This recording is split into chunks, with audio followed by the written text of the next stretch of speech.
네, 오늘의 주제는 금융회사들, 특히 은행 지주들 실적입니다. 2분기 실적이 거의 다 발표가 됐는데, 자, 그동안 뭐 은행들 수익성이 많이 악화됐다, 이런 소식들이 뭐 하루가 멀다 하게 많이 나왔던 것 같습니다.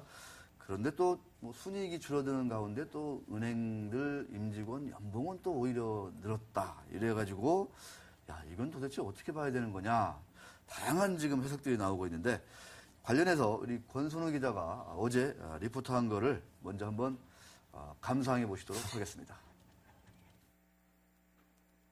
은행권의 수익성이 악화되면서 스스로 허리띠를 졸라매라는 전방위 압박이 커지고 있습니다.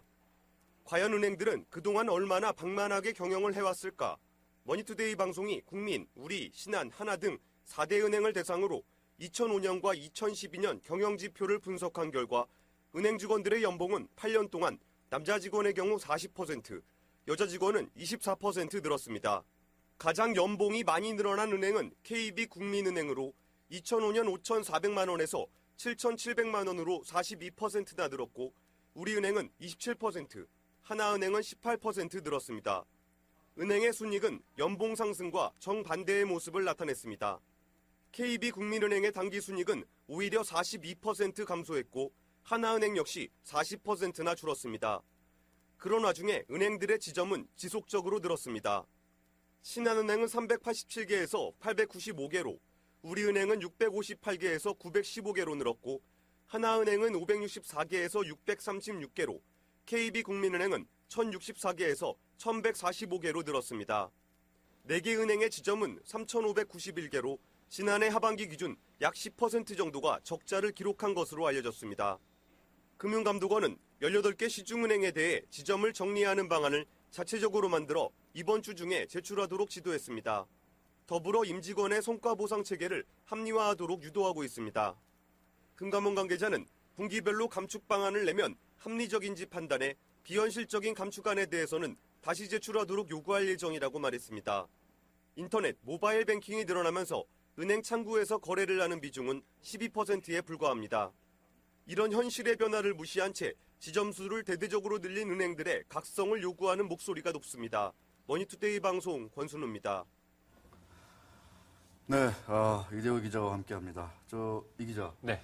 일본에 진출해 있는 이대호 선수는 요새 잘 하고 있나요? 어떻습니까? 뭐 간혹 검색어 상위에 올라오는 거 보면 잘하고 있는 것 같습니다. 네, 알겠습니다. 기사 수가 저보다 한 100배는 많으니까. 네.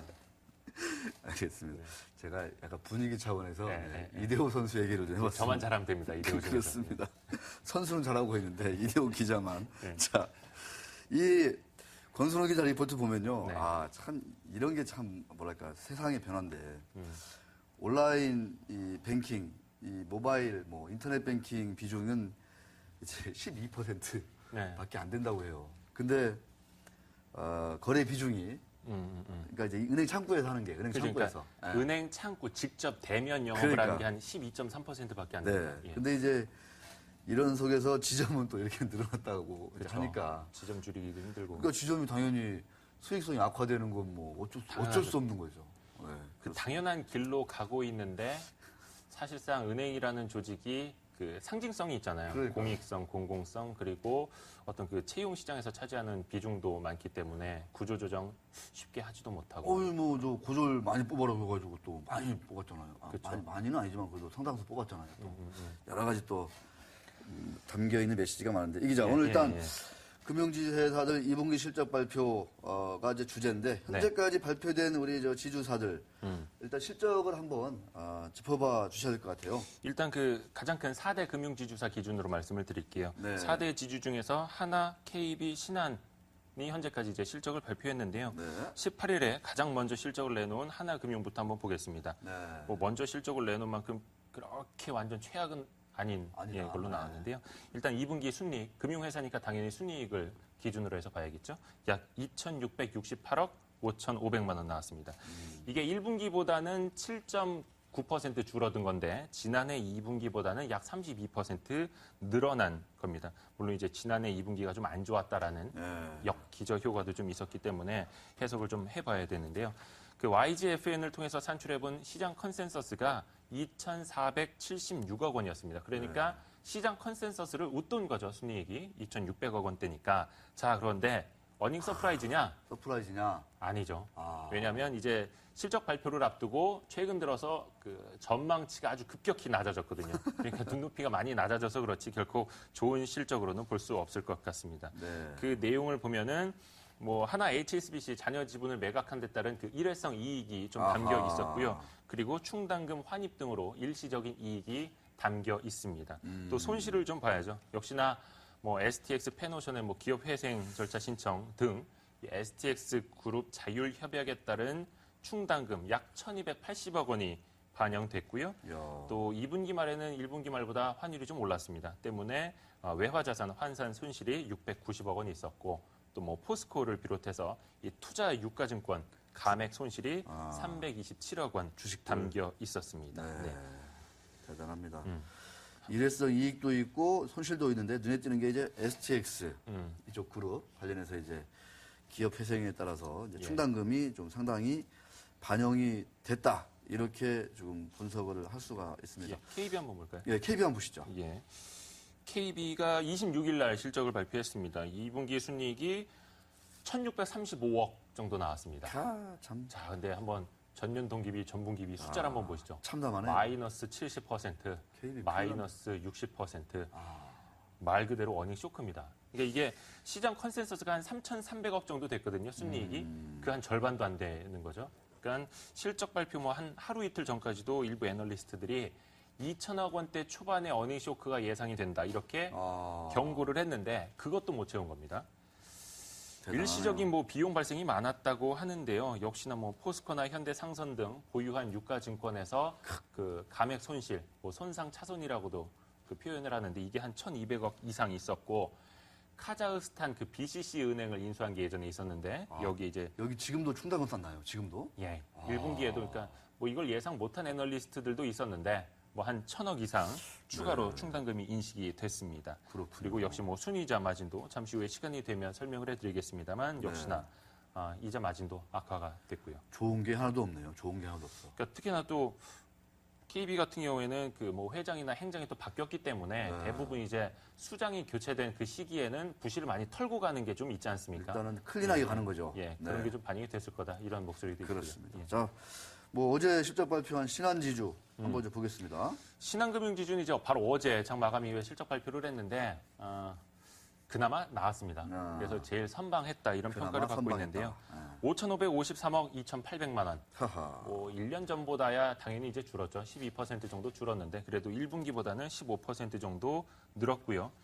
거의 유일하게 그 뭐 좀 순수한 의미로 시장 컨센서스를 좀 웃돌았습니다. 한 4,945억 원 예상치였는데 이를 좀 웃돌았습니다. 물론 뭐 시장 눈높이가 낮아졌던 게 있고 또 작년보다 실적이 줄었으니까 어닝 서프라이즈로 볼 수는 없겠고요. 딱 한 선방했다. 요 정도로 이해를 하면 될 것 같습니다.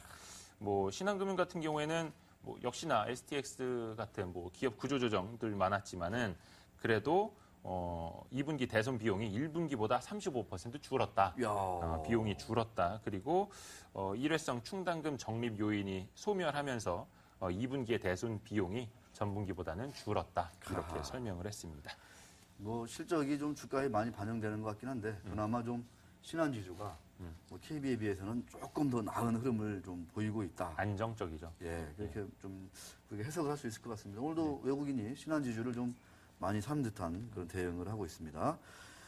자, 4대 지주 중에 이제 우리 지주, 과연 여기는 일회성 비용이 얼마나 반영될지가 또 여기가 관심인데. 제일 큽니다. 제일 커. 네, 그래서 그러니까 실적이 크다는 게 아니라 그렇죠. 충당금이나 네, 충당금 기대치가 가장 높죠. 예, 보니까 8월 2일 날 실적 공시한다고 하더라고요. 내일 근데 이제 모레네요. 예. 순위 규모는 4대 금융지주 가운데 가장 적을 것으로 보입니다. 혹자는 참. 적자까지도 예상을 합니다. 적자. 예, 근데 네. 일단 회사 측은 적자는 아니다. 오. 예, 그래도 조금은 난다 하는데 지금 시장 컨센서스가 한 880억 정도 나오는데요. 이 정도만 달성을 하더라도 전분기보다 58%, 작년 같은 기간보다도 70%가 급감한 수준입니다. 뭐 아시다시피 우리 금융은 대기업 여신 비중 제일 크지 않습니까? 우리 은행은. 그렇죠. 예. 뭐 법정관리 시정한 STX 페노션 비롯해서 STX 그룹 또 쌍용건설 추가 지원에 따른 대손 충당금이 과연 얼마가 될 거냐. 얼마냐. 이게 관건인데 그 충당금 규모에 따라서 2분기 실적이 크게 좌우될 걸로 보이고요. 역시나 포스코 주식 떨어진 데 따른 그 유가증권 감액 손실도 약 240억 원 정도 예상이 됩니다. 참 그러고 보면 은행들이 주식 투자 진짜 못하는 것 같아요. 다들 포스코 주식 끌어안아가지고 낑낑대고 있네요. 아주 보니까. 그러니까 포스코 주식을 팔지도 못하더라고요. 그러니까요. 왜냐하면 또 거래 관계가 있으니까. 그렇죠. 못 팔죠. 예. 또 옛날에 또 우호적인 뭐 경영권 방어 나한다 해가지고 또 그쵸. 들어간 거잖아요. 또 예. 이거 참 끙끙 앓고 있습니다. 뭐 예. 예외 없이 그냥 포스코 주식 빠져가지고 손실이 나고 있네요. 네. 자, 아까 이제 구조조정이 지금 한창 진행 중이기 때문에 뭐 충당금을 일시적으로 뭐 많이 쌓고 적고 쌓는 거에 따라서 순이익이 크게 좀 희비가 엇갈린다 이렇게 말씀을 해주셨습니다.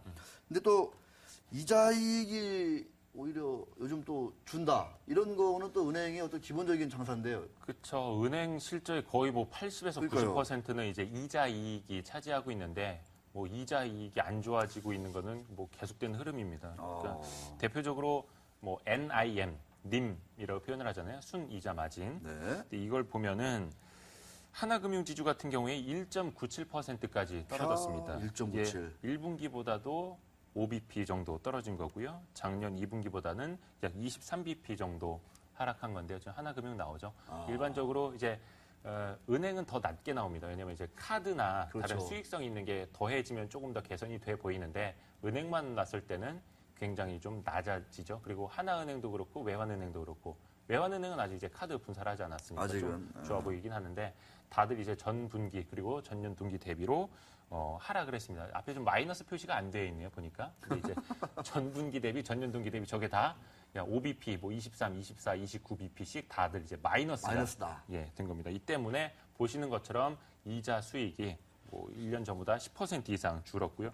KB도 마찬가지입니다. KB도 한번 보시죠. 예. 예, 그룹 전체로는 2.65% 정도인데 은행은 뭐 2% 깨진 지 좀 됐고 1.96%까지 내려가 있습니다.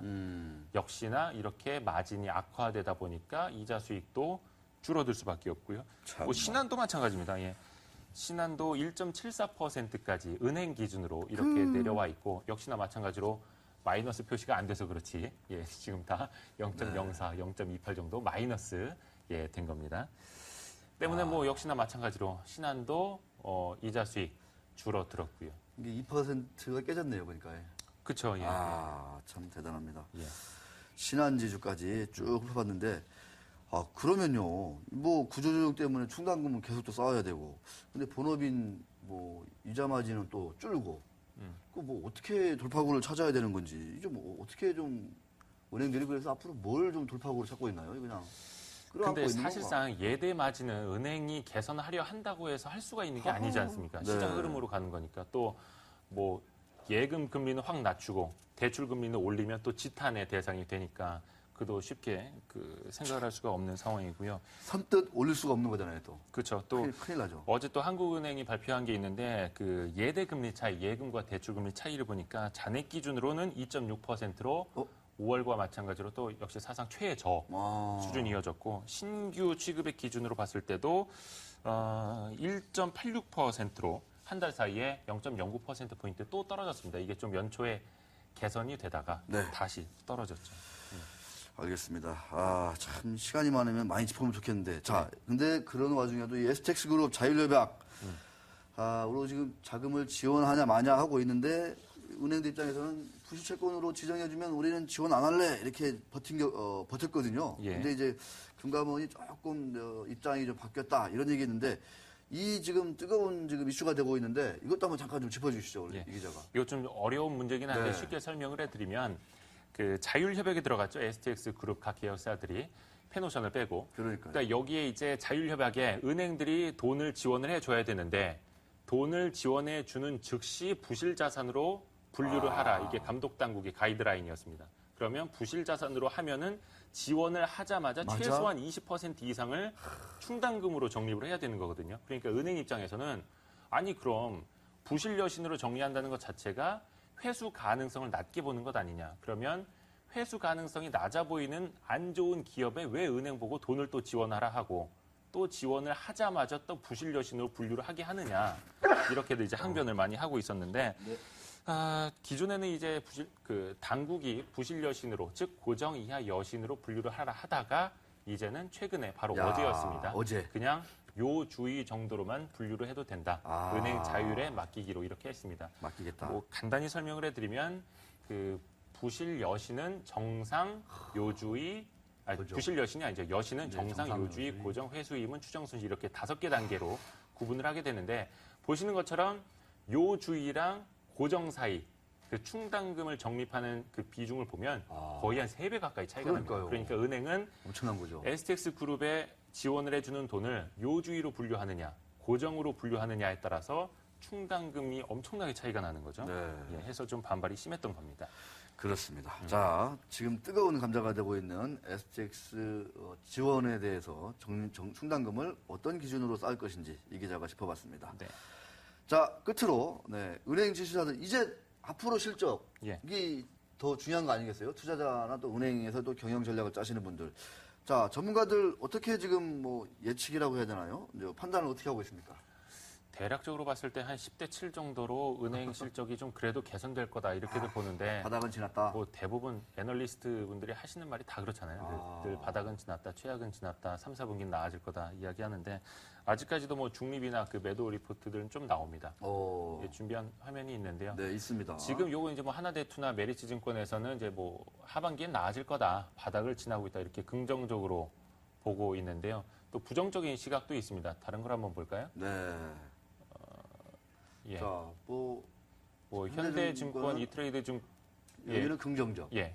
이트레이드 증권은 그래도 조금은 좀 조심해야 될 필요성을 강조를 해주고 있습니다. 네.